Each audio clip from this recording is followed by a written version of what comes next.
Hai semuanya, perkenalkan nama aku Putri Yani Silalahi dengan NIM 125400011 dari TPB 60 Prodi Teknik Telekomunikasi. Pada video kali ini, aku akan menjelaskan materi tentang Artificial Intelligence atau AI. Di kehidupan kita sehari-hari, tanpa kita sadari, kita sering menggunakan teknologi yang terasa pintar. Misalnya, HP bisa mengenali wajah kita, media sosial tahu konten apa yang kita suka, bahkan Google Maps yang dapat memberikan kita rute tercepat. Nah, semua teknologi itu bekerja dengan AI. Nah, dalam video ini kita akan membahas lebih dalam lagi apa itu Artificial Intelligence atau AI.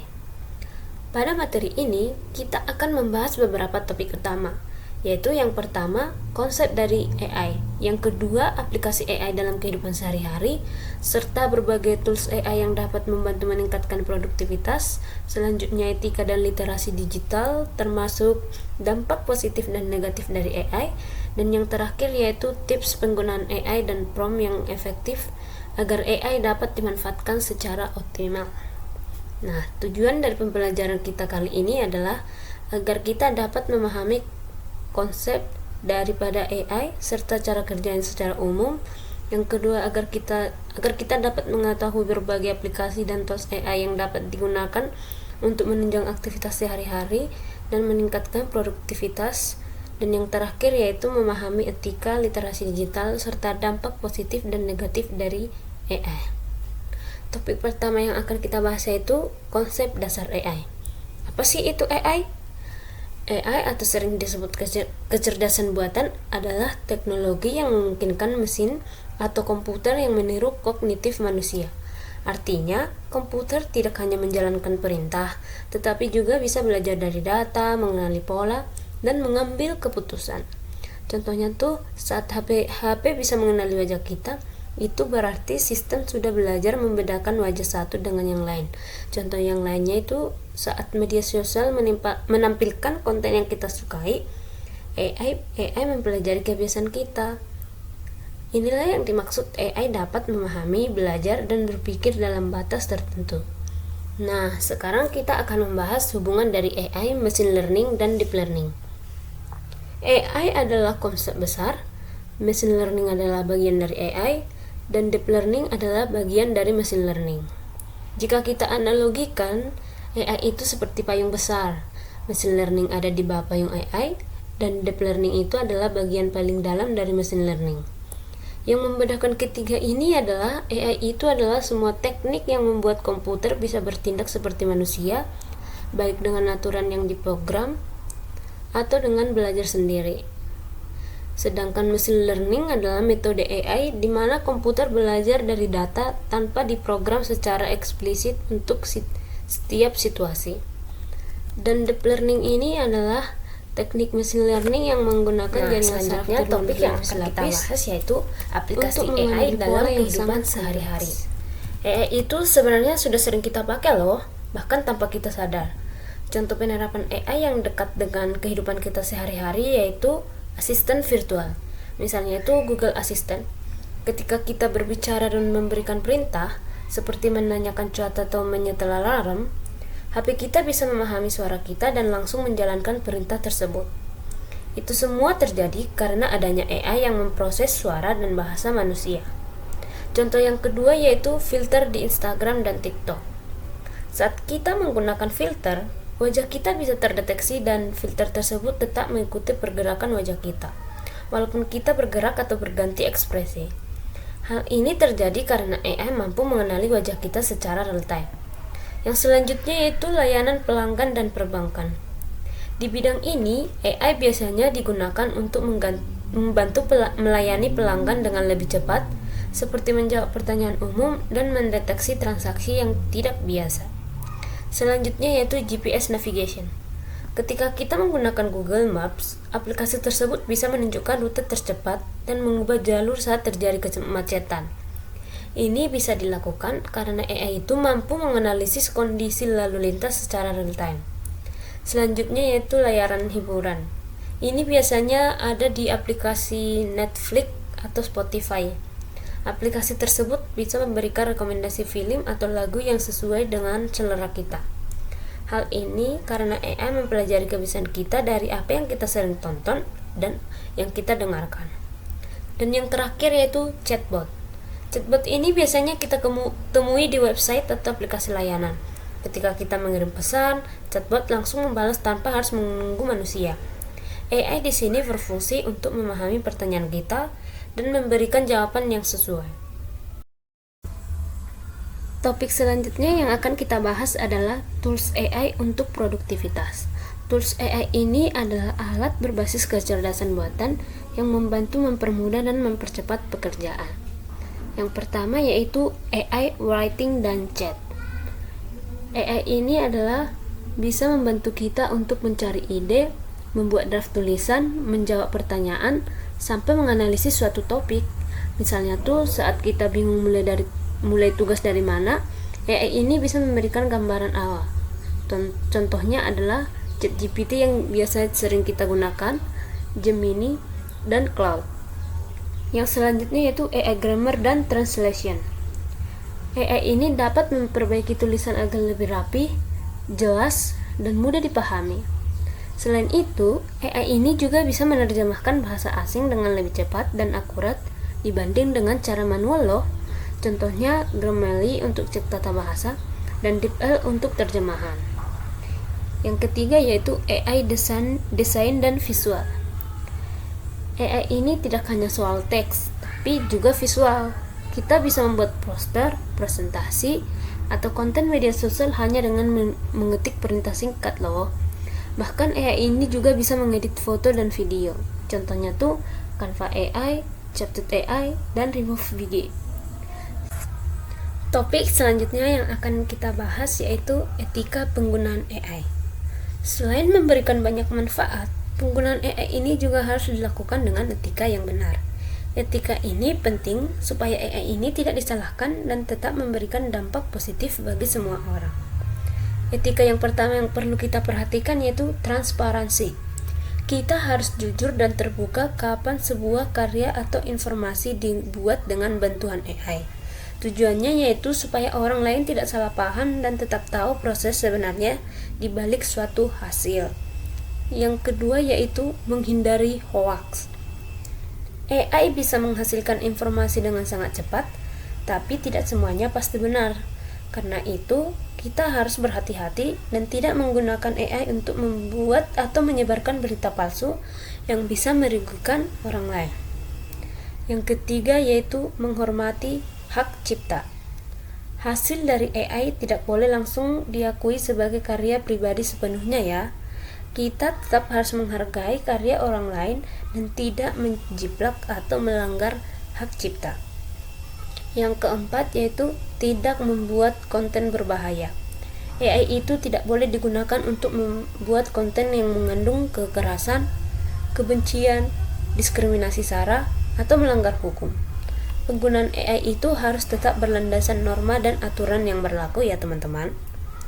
Yang kelima itu yaitu gunakan AI untuk hal yang positif dan edukatif. AI sebaiknya itu kita gunakan untuk belajar, meningkatkan kreativitas, dan membantu pekerjaan yang bermanfaat bagi diri sendiri maupun orang lain. Jadi, AI itu adalah alat yang sangat canggih, tetapi dampaknya tergantung pada cara kita menggunakannya ya. Dengan etika yang baik, AI bisa menjadi teknologi yang aman, bertanggung jawab, dan membawa manfaat besar bagi kita semua.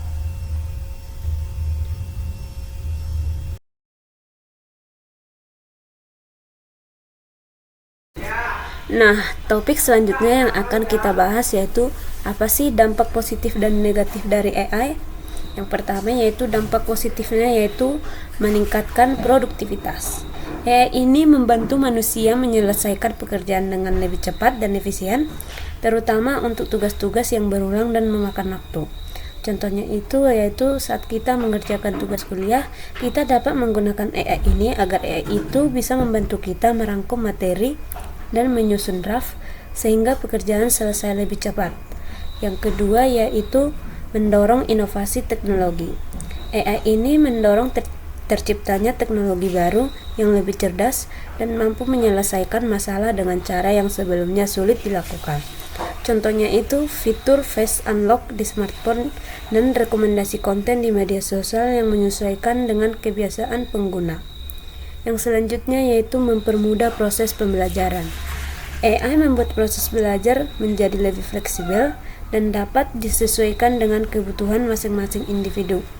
Contohnya itu ketika tidak memahami materi, kita bisa bertanya ke AI kapan saja dan AI bisa membantu menjelaskannya dengan bahasa yang lebih sederhana.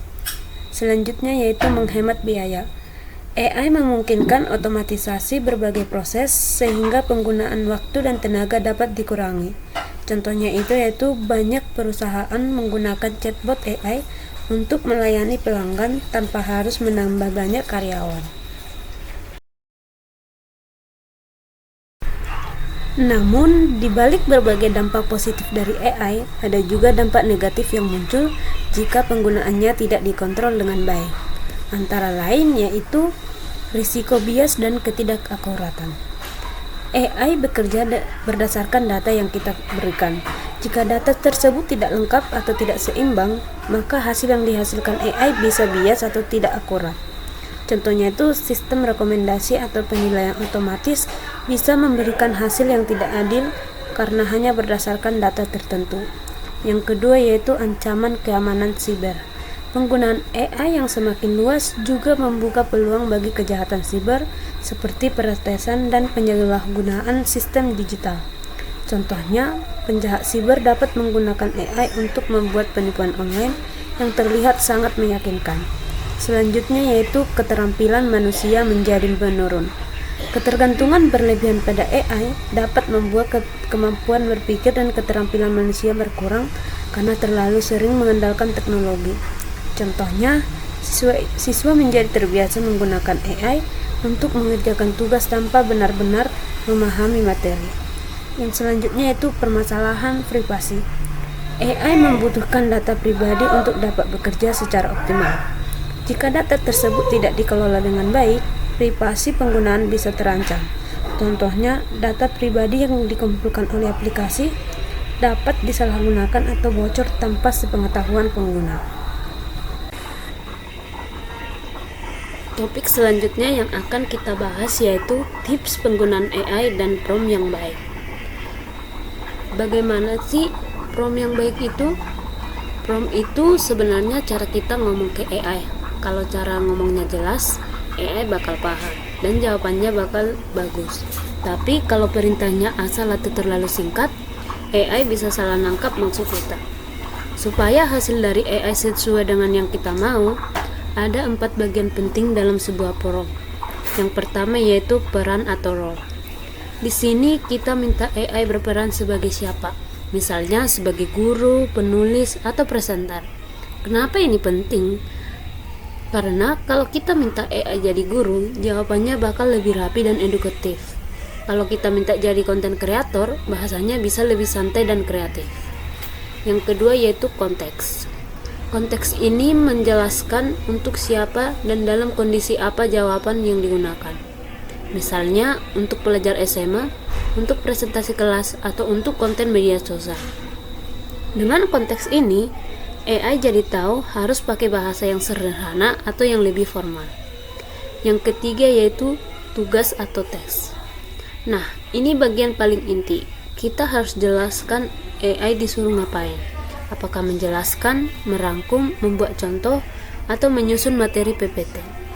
Kalau tugasnya nggak jelas, hasil AI bisa melebar kemana-mana dan nggak sesuai yang kita mau. Dan yang terakhir yaitu format. Format itu menentukan hasil akhirnya mau seperti apa. Apakah mau dalam bentuk poin-poin, paragraf, tabel, atau skrip presentasi. Dengan format yang jelas, jawaban AI jadi lebih rapi dan langsung bisa dipakai tanpa banyak ide. Kesimpulannya yaitu, prompt yang baik itu bukan harus panjang, tapi jelas dan lengkap. Kalau kita sudah ngasih peran, konteks, tugas, dan format, AI bakal jauh lebih paham dan hasilnya juga jauh lebih maksimal.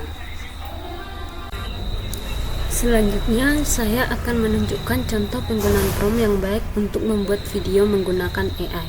Pada contoh ini, saya menggunakan Huygens AI, yaitu tools AI di bidang visual dan desain yang bisa membantu kita membuat video secara otomatis. Prompt ini berfungsi sebagai instruksi agar AI memahami peran, tujuan, dan hasil video yang kita inginkan. Promptnya yaitu, kamu adalah konten kreator edukasi. Buatkan video animasi berdurasi sekitar 1 menit dengan tema pemanfaatan AI dalam kehidupan sehari-hari. Video ditujukan untuk pelajar SMA, gunakan bahasa Indonesia yang santai, jelas, dan mudah dipahami. Tampilkan visual yang cerah, modern, dan tidak gelap, dengan animasi sederhana dan ikon ilustrasi. Susun video menjadi 3 bagian, pembuka singkat, isi utama, dan penutup. Tambahkan teks singkat di layar, transisi halus, dan background musik ringan yang positif. Nah, setelah promptnya udah siap, kita langsung masuk ke websitenya ya. Karena di sini laptop saya sedang bermasalah, jadi saya langsung ngasih hasil videonya saja ya.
Nah, itu adalah hasil video yang dihasilkan oleh AI berdasarkan prompt yang tadi saya buat. Tetapi untuk kualitas visualnya memang masih belum terlalu HD. Tapi secara isi dan alur videonya sudah sesuai dengan prompt. Sekian ya penjelasan materi saya mengenai artificial intelligence. Semoga teman-teman dapat mengerti. Terima kasih sudah menonton. Bye bye.